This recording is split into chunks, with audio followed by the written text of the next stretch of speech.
Students, आज मैं आप सभी लोगों को उपसर्ग पढ़ाने जा रही हूँ, जो कि कक्षा 8 के लिए एक महत्वपूर्ण विषय है। चलिए हम पढ़ते हैं उपसर्ग के बारे में।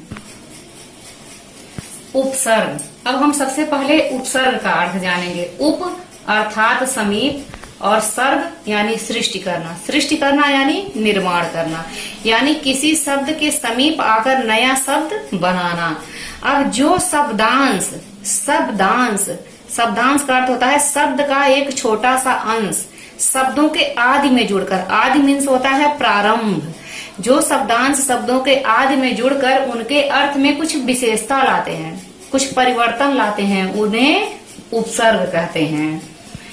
अब हार, यहाँ उदाहरण देखते हैं। हार शब्द का अर्थ है पराजय, परंतु इसी शब्द के आगे अगर प्र शब्दांश को जोड़ने से अगर जोड़ दिया जाए तो नया शब्द क्या बन जाएगा? प्रहार। हार का अर्थ है पराजय और प्रहार का अर्थ है चोट करना। या फिर हम इसके आगे उप भी जोड़ सकते हैं, उपहार। उपहार हो जाएगा किसी को तोहफा देना। इसी तरह बहुत सारे ऐसे उदाहरण हैं कि इसी तरह आ जोड़ने से आहार भोजन बन जाता है, और सम जोड़ने से संहार विनाश बन जाता है। यानी यह छोटा सा एक अंश है, छोटा सा शब्दांश है, लेकिन इसमें अर्थ परिवर्तन करने की इतनी क्षमता होती है कि अगर इसका गलत प्रयोग कर दिया जाए तो यह अर्थ का अनर्थ कर देगा। इसी प्रकार अब यहाँ हिंदी में प्रचलित उपसर्गों को निम्नलिखित भागों में विभाजित किया जा सकता है। यानी हिंदी में उपसर्ग के प्रमुखतः 4 प्रकार होते हैं, जिनका प्रयोग हम अपनी हिंदी भाषा में करते हैं। संस्कृत के उपसर्ग, हिंदी के उपसर्ग, उर्दू और फारसी के उपसर्ग, अंग्रेजी के उपसर्ग, और उपसर्ग के समान प्रयुक्त होने वाले संस्कृत के अव्यय। कुछ ऐसे अव्यय शब्द हैं संस्कृत के जो कि उपसर्ग के रूप में प्रयोग किए जाते हैं। हम इन सभी भाषाओं का प्रयोग सामान्य रूप से अपने जीवन में करते हैं, इन सभी उपसर्गों का प्रयोग करते हैं, लेकिन अंतर इतना है कि हम इनके बारे में बहुत अच्छे से नहीं जानते हैं। अब हम सर्वप्रथम देखते हैं संस्कृत के उपसर्ग। संस्कृत के उपसर्ग, संस्कृत में 22 उपसर्ग हैं, जो कि यहाँ पर दिए हुए हैं।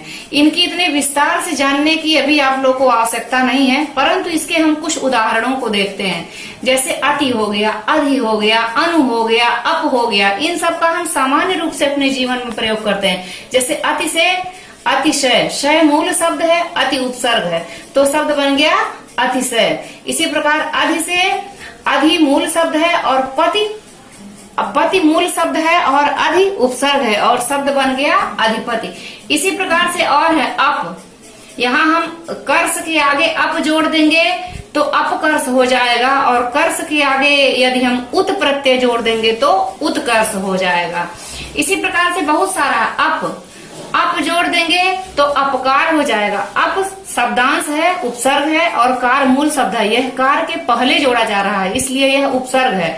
अगर यह कार के बाद जोड़ा जाता तो यह उपसर्ग नहीं होता, प्रत्यय कहलाता।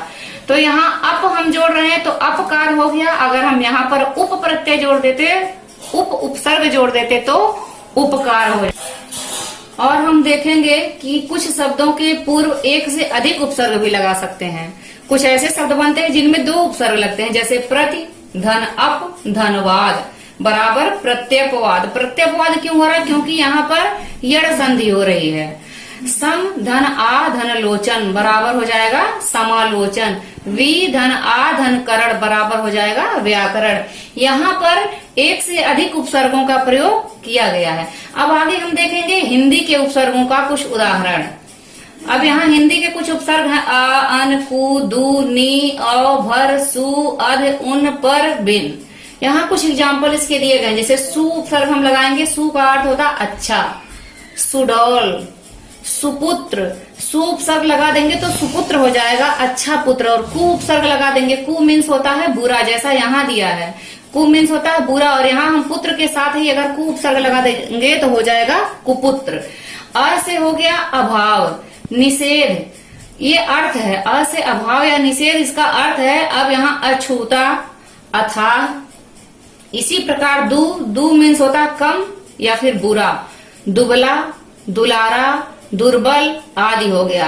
नी से हो गया, नी मीन्स होता है कमी, निडर, निहत्था, निकम्मा आदि। इसी प्रकार से है पर मीन्स होता है दूसरा या फिर बाद का, परलोक, परोपकार। यहाँ परलोक का अर्थ है पर यानी दूसरे के रूप में यहाँ पर का अर्थ है, और यहाँ परोपकार यानी दूसरे का उपकार। इस प्रकार अब आगे हम देखेंगे कुछ अरबी फारसी के उपसर्ग।